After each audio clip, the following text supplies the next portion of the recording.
Olá, galerinha do bem, estamos de volta para mais uma aula de história. Estaremos dando sequência ao nosso assunto sobre os indígenas. A aula de hoje, dando sequência, ao povo brasileiro, Índios Brasileiros 2. Vocês devem lembrar que na aula passada a gente trouxe à tona o assunto dos indígenas, a ideia dos índios que habitavam no Brasil, na chegada dos colonizadores, os tipos de tribos, como é que eles viviam. E na aula de hoje nós estaremos nos aprofundando sobre esse assunto, inclusive destacando também os índios apodienses, que nós também, aqui Apodi, inclusive o nome Apodi é uma palavra indígena, uma palavra indígena. Portanto, vamos para mais uma aula. Então, vamos começar hoje, na aula de hoje, falando sobre as línguas indígenas. Algumas vezes a gente pode se equivocar pensando, que o índio ele fala, ou pelo menos todas as tribos de índios falam a mesma língua, têm o mesmo dialeto, mas não é muito isso que acontece. Da mesma forma, lá na África, todos os grupos de negros, as etnias de negro na África, eles não falam a mesma língua, tá certo? Então, atualmente existem 274 línguas indígenas no Brasil. Isso aqui é um dado do último censo realizado, o censo de 2010, Falando em censo, está para sair o mais recente censo, para que a gente possa ter uma leitura mais aprimorada do povo brasileiro. Muitas delas surgiram de troncos linguísticos tupi ou macro-G. Então, são dois grupos linguísticos muito fortes e grande parte dessas línguas que nós temos hoje no Brasil, entre os indígenas, são oriundos do tupi e do macro-G. A oralidade é algo notório nas comunidades indígenas, sendo que grande parte da cultura é transmitida desta maneira. Você poderia dizer, pastor, que negócio é este de oralidade? Então, vamos fazer aqui o contraponto com os brancos. Grande parte daquela educação chamada formal, ela acontece nas escolas. Nós vamos para a escola desde cedo, aprendendo as várias ciências e também um pouco da nossa vida, da nossa cultura, da nossa história. Nas comunidades indígenas, grande parte daquilo que eles aprendem, daquilo que eles transmitem de geração em geração é de maneira oral. É os mais antigos sentando com os mais novos, contando suas histórias, contando a sua cultura, ensinando as crenças, ensinando o modo de vida, ensinando a maneira de lidar com a natureza, a maneira de lidar com o próximo e por aí vai. Então, a oralidade, a transmissão da cultura, do conhecimento oral é muito forte. É muito bem certo, é muito bem evidente que isso também acontece nas outras sociedades, nos outros grupos, como os brancos. Nós aprendemos muitas coisas em casa, muitas vezes aprendendo com os nossos avós também, é muito bem certo. E outra coisa também, existe nas comunidades indígenas, pelo menos em boa parte delas, escolas que foram criadas, onde o índio ele aprende as suas tradições também numa educação mais formalizada. A organização social, como é que o índio ele vive, como é, digamos assim, como é a maneira do índio ele viver em sociedade, entre eles. Então, de um modo geral, os índios brasileiros, eles vivem, eu já até falei um pouco sobre isso na aula passada, eles vivem em habitações coletivas, compartilhando ocas, ou também chamada de malocas, feitas geralmente de palha ou de madeira. Aquele local mais individualizado do índio é chamado de oca. Geralmente as ocas são colocadas num formato circular, onde ali existe uma espécie de conjunto maior chamado de uma taba, né? E esses casebres, esse tipo de moradia, são feitos de palhas, muitos deles mesmo de madeira. Nesses locais de grandes dimensões, não possui divisão, geralmente abrigam várias famílias. Muitas vezes existe uma tábua, um ambiente muito maior e que lá dentro existe morando várias famílias, né? E eu sei que eu vou falar aqui um negócio que eu não vou ter assim toda a certeza disso que eu vou falar aqui. Mas se a gente pegasse os brancos, as famílias de nós os brancos, colocasse dentro de um ambiente maior e fosse colocar ali 5, 6, 10, 20 famílias num ambiente só, o que tinha de confusão, o que tinha de briga, o que tinha de fuxico, o que tinha de disse e não disse, era uma coisa fenomenal. E no meio indígena, eu não escuto muito, não leio muita coisa de antropologia, mostrando que tem essas confusões no meio deles lá, que é preciso os homens mais seu dia apartando briga de mulher brigando porque uma pegou numa fruta da outra, porque então um menino brigou com o outro e daí a pouco a mãe foi tomar satisfação, né? Então, aí essas coisinhas parece que é coisa mais da gente que se diz que é tão inteligente.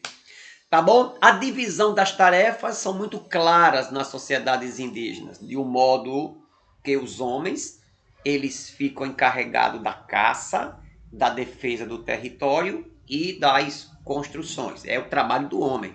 Já as mulheres, elas se encarregam do plantio, essa parte da agricultura, o plantar e o colher é função da mulher, embora que o preparo da terra seja feito pelo homem.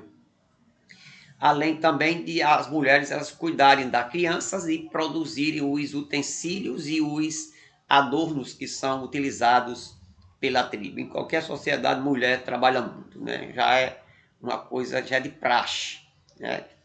E a gente deve reconhecer esse magnífico trabalho das mulheres. Sobre a religião indígena, a grosso modo, ela é panteísta. Panteísta é aquele tipo, né, de crença, aquele tipo de visão religiosa de que Deus ele é tudo, e que Deus é tudo, Deus está na água. E, na verdade, é essa ideia de que tudo é Deus. Aí, para isso, tem um Deus da chuva, tem um Deus do sol, tem um Deus do vento, tem um Deus da água, tem um Deus do solo, tem um Deus do vento, e por aí vai, cheio de deuses. Então, o índio, de uma maneira geral, ele é panteísta. E também ele é politeísta. A crença em vários deuses, né? Onde na cabeça dele não existe somente uma figura relacionada a um criador. Uma religião a qual nós seguimos, nós somos monoteístas. Acreditamos em um só Deus, somente Jesus é Deus.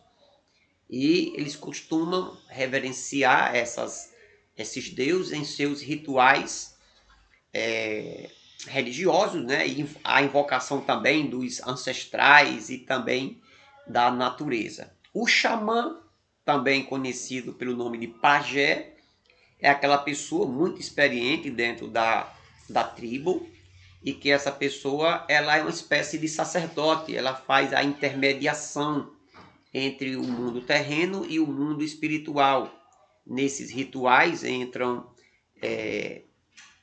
eles usam, né, para fazer esses rituais, até mesmo alguns tipos de droga, alguns tipos de ervas alucinógenas, né? Alguns deles usam até droga mesmo, ficam lá loucos, bolando pelo chão, dizendo que estão falando com os deuses, tá certo?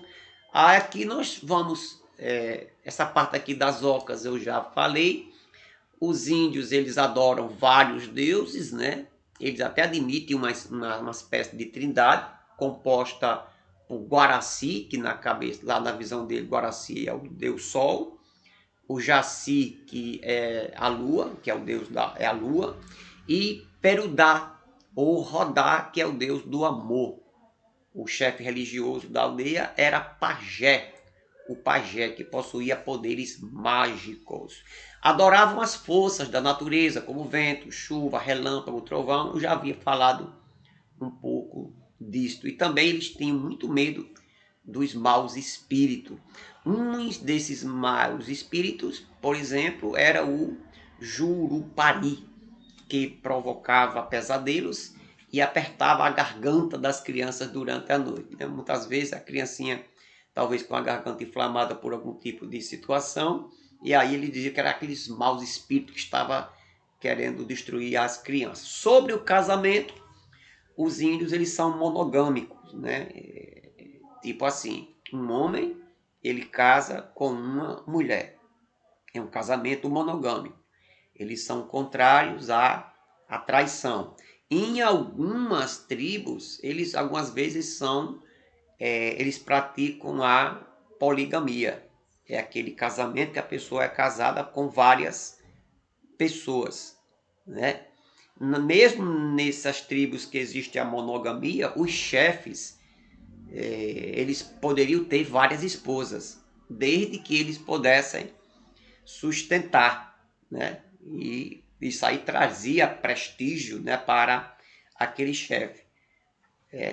Quando um jovem deseja casar com uma moça de um outro grupo, trabalhava para o seu futuro sogro por algum tempo. É uma prática deles. Ah, eu estou namorando, vou casar com uma índia de uma outra tribo. Então aquele rapaz, ele passaria a trabalhar para aquele pai daquela mocinha por algum tempo para depois ter o direito de casar com ela.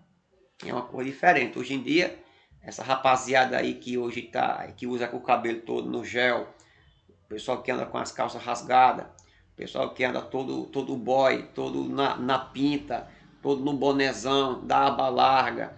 E, e não estou dizendo que é só esse grupo não, né? Hoje em dia o homem, de um modo geral, os rapazes, de um modo geral, algumas vezes não anda nem na casa da garota, não anda muitas vezes, nem sequer chega para o pai e diz, nós estamos começando aqui um lero, estamos começando aqui um namoro e a gente queria pedir aí a aprovação do Senhor. Muitas vezes quando um pai ele vai saber que uma filha está casando, ela já está praticamente com as coisas de casar arrumada, ou então quando a família vai aumentar. Mas é muito importante esse respeito que deve existir no início de um namoro, né? Até mesmo porque, eu não sei se vocês sabem disso, porque quando uma garota ela começa a namorar com um rapaz, as famílias desses dois grupos, né, tanto da menina e do rapaz, essas famílias elas começam muitas vezes a se dar melhor, a participar de jantares, a participar de certos eventos, e porque quando casam, essas duas famílias elas se unem também. Acontece esse aconchego, né? Alguma vez também acontece o inverso, acontece uma zica e aí vem aquela confusão, eu não gosto da família, da sua família, você não gosta da minha, mas nas comunidades indígenas, eles são muito exemplos nessas questões, tá certo? Para os Carajás, que é uma tribo, era considerado apto para o casamento um jovem que carregasse um tronco de madeira pesadíssimo. Os noivos tinham que suportar uma surra de chicote. Então aqui a boca já esquenta mais. Então nesses rituais aí, para saber se o rapaz estava apto para o casamento, ele tinha que carregar uma tora de madeira muito pesada no ombro. Aí eu acho que se fosse eu, talvez eu não casasse, porque eu não aguentava carregar esse tronco todo. E ainda suportar uma surra de chicote. Então quando o cara passasse por tudo isso, trabalhasse para o seu futuro sogro, carregasse uma tora de madeira, não sei lá, de 80 a 100 quilos nas costas, levasse uma surra pesada, esse camarada estava apto para se casar. Aí o cara pensasse em casar, ele pensava duas vezes, né? Ok. A arte indígena, né? Então a arte indígena. Os índios, eles de um modo geral, eles são muito bons em termos de arte. O índio ele é muito hábil, inclusive até a mesma aquela arte corpórea. O índio ele pintura o seu corpo, faz desenho, coloca aqueles cocais. Eles gostam muito de artes. Essa arte ela é muito verificada na música, aquelas danças, a arte plumária. Essa palavra plumária vem de penas, né? Cestarias, os cestos de palha, de alguns tipos de a própria cerâmica, eles são muito hábeis, né? Vocês estão vendo aqui aqui em cima, né? Os índios aqui eles confeccionam esse material esse material de argila, tecelagem e também pintura do corpo. O uso das cores e de certos materiais estão relacionados aos ritos de passagem, celebrações agrícolas ou até mesmo do cotidiano. Entre as tribos do Brasil, podemos citar especialmente a cerâmica marajoara, que emprega um sem número de formas geométricas para compor utensílios domésticos. Então, inclusive, essa que está aí em cima é vendida quem faz turismo naquelas feiras onde esses índios vendem esse tipo de cerâmica, é muito detalhista. Você vê que eles desenham essas formas geométricas com uma certa precisão mesmo. Então é muito conhecida esse tipo de, digamos assim, esse tipo de arte no meio das comunidades indígenas. Né? Não coloquei aí apenas esses tipos de arte, mas na verdade existe outras, né? Existe bastante outra. E eu não vou dizer Marajoara. Só ver aqui um detalhe para você. Só alguns detalhes. A arte marajoara representa a produção artística, sobretudo em cerâmica, dos habitantes das ilhas de Marajó, no Pará, considerada a mais antiga arte de cerâmica do Brasil e uma das mais antigas do mundo. Então, quem vai ali para a região do Pará, principalmente na ilha de Marajó, não pode voltar de lá sem trazer uma dessas peças, tá certo? Então vamos à frente. A antropofagia entre os indígenas, né? A palavra antropofagia, a palavra significa homem. Fagia, a ideia de comer a carne, né? Quando os índios necessitavam de novos campos de caça, em virtude da escassez de animais, ou quando desejavam terras mais férteis, eles valiam-se da guerra, né? Então, lutando muitas vezes de um grupo de índio contra outro grupo de índio. Não era somente a guerra de um índio com um branco, não. Desenvolvia-se assim então uma geração após geração, um ideal guerreiro de masculinidade, coragem e força. A antropofagia entre os índios não era provocada pela ausência de alimento. Muita gente pensa que é porque eles estavam passando fome e aí ou comiam a carne deles mesmos ou morriam de fome. Não era por aí, tá certo? Os índios eles devoravam seus semelhantes por dois motivos. Primeiro, vingança. Eles por se vingarem de alguma coisa, ou então cultos aos antepassados, em rituais religiosos, e ali eles comiam aquela carne para agradar os antepassados, os deuses. Em algumas tribos, devoravam-se também os próprios membros da tribos que faleciam de morte natural. Então, em algumas tribos, isso aqui não é verificado em todas, aonde quando morria alguém da tribo, e morria de morte natural, se fosse de uma doença, não, mas de morte natural, as pessoas que eles comiam a carne daquele parente. E eles acreditavam que dessa forma assimilariam as virtudes do parente falecido. O camarada era um grande guerreiro, então morreu, então o cara vai comer a carne dele para que a gente possa se tornar um guerreiro como ele, um cara trabalhador que nem ele, corajoso que nem ele, né? Então existia aí essa crendice e essa questão religiosa. Será que os índios têm deixado alguma coisa importante ou têm deixado alguma coisa importante para a cultura? Tá certo? A resposta é muito verdadeira. Talvez eu esteja agora falando com alguém que ontem à noite dormiu numa rede. E a rede é um legado, é um hábito do índio, a ideia de dormir de rede. Você não vai encontrar, por exemplo, muito lá pela Europa, nesses países aí, as pessoas tendo esse hábito de dormir de rede. E aqui no Brasil, e principalmente no Nordeste, é muito difícil você não ter uma tipóia armada num torno, num armador, né? Então, vamos lá, ver aqui. O uso da rede do milho, já falei. A utilização do milho, e hoje em dia a gente sabe que o quanto a gente usa o milho, principalmente o nosso cuscuz de cada dia, a mandioca para fazer a farinha, o guaraná lá do Amazonas e demais frutos nativos, né, como caqui e outros.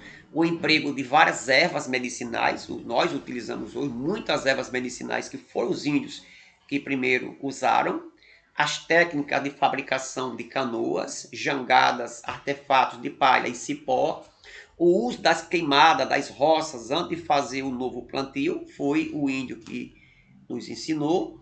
A língua portuguesa falada em nosso país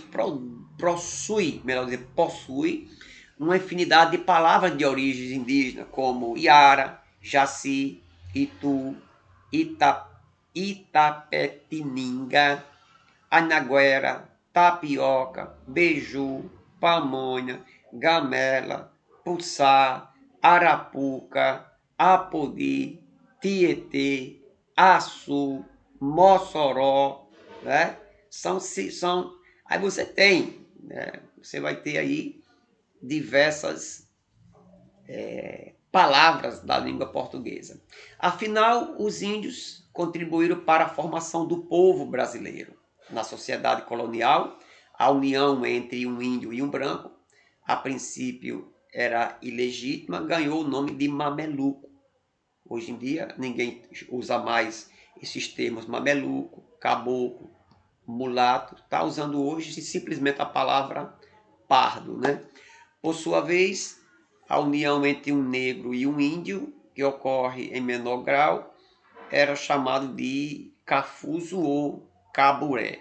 Então, até pouco tempo, os livros de história, eles traziam 3 tipos de mestiços: o mameluco, o mulato e o cafuzo. O mameluco, o cruzamento do branco com o índio; o cafuzo, o cruzamento de um negro com um índio; e o mulato, o cruzamento de um negro com um branco. Como eu já havia dito, hoje eles rotulam tudo isso como uma pessoa parda, tá certo? Agora tem uma parte triste, que foi qual foi a consequência da colonização para os nossos indígenas, né? Que aí o que nós vamos ver agora não é muito animador, né? Primeiramente, a colonização da América acabou com a cultura indígena. Em que sentido, pastor? É porque os índios deixaram de viver a cultura dele, o modo de vida dele, e adotaram um modo de vida dos brancos. Aprenderam o português, aprenderam o estilo de vida branco, né? As doenças que foram trazidas pelos brancos, como gripe, sarampo, tuberculose, varíola, todas essas doenças, elas dizimaram milhares e milhares de índios no Brasil. Conflitos por causa da posse das terras, esse conflito do negro, do branco com o índio. As populações indígenas perderam suas terras e sofreram um aniquilamento progressivo. Então, para expulsar os índios das suas terras, foi na base da arma, da força. Então, isso aí custou o aniquilamento. Os índios foram, boa parte deles foram dizimados, né? Um outro probleminha que eu não coloquei aqui, mas quando um branco ele explorava uma mina de ouro num rio, que colocava o mercúrio para extrair esse ouro, aquele mercúrio contido na água contaminava o peixe, o índio comia o peixe e também acabava adoecendo. A capitania de São Vicente, que hoje é o estado de São Paulo, inclusive uma das capitanias que realmente deu certo, tanto a de São Paulo também a de Pernambuco, nos séculos XVI e XVII, foi o maior exemplo disso, né? De lá partiram bandeiras de caça ao índio que promoviam verdadeiras guerras de extermínio, né? Esses bandeirantes, eles iam muitas vezes a mando aí dos brancos, dos portugueses, e capturavam os índios e vendiam os índios como se fosse um objeto. Traziam amarrados, acorrentados, coisa terrível. Tá bom? Só para a gente fechar nossa aula de hoje, a gente falar um pouquinho dos índios apodienses, tá certo? Aqui os nossos primeiros habitantes não foram a família Nogueira, os irmãos Nogueira, João Nogueira e Manuel Nogueira, que vieram para Apodi. Quando eles chegaram aqui, Apodi já era habitado por milhares de índios. Os índios tapuias, paiacus, né, como eu coloquei aí para vocês. Segundo o historiador e folclorista Luiz da Câmara Cascudo, até mesmo o nome Apodi é uma palavra indígena que teria se originado devido à Chapada do Apodi.